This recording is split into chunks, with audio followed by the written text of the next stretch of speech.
Soomaaliya waxa weeyaan walaalayaal Soomaaliya waxa jira dad cadow ah oo rabin inuu ka dhaco isbedel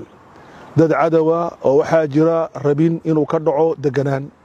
waxa jira dad cadow ah oo diidan inay dawladda Soomaaliya labada mijood isku taagto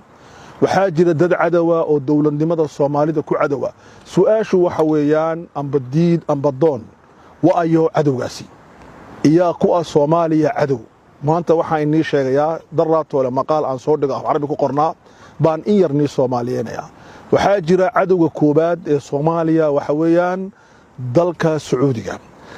Sacuudigu Soomaaliya wuxuu doonayaa inay noqoto meel timir lagu qaybiyo sadaqa lagu qaybiyo ay dawladda ka dhalan dalka Imaaraadku wuxuu rabaa inuu isticmaalo xoolihiisa siyaasadeed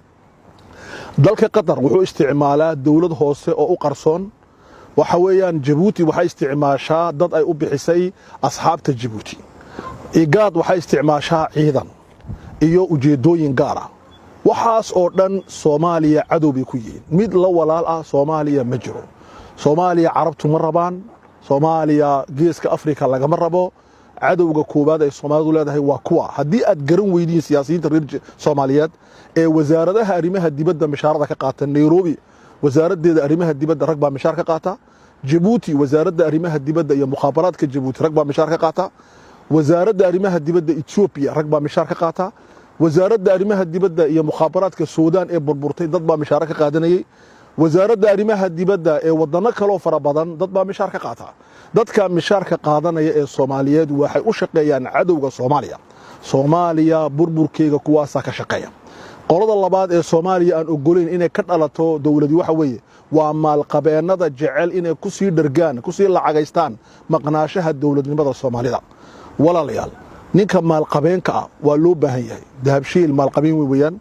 maaragtay barakaad odaygii sameeyay xaajiga Djibouti degan waa mushtar weyn ragaas waxaan uga baahanahay inay ka qayb galaan dhismaha dawladnimada oo ay dawladdu noqoto wax aanan laga maarmi karin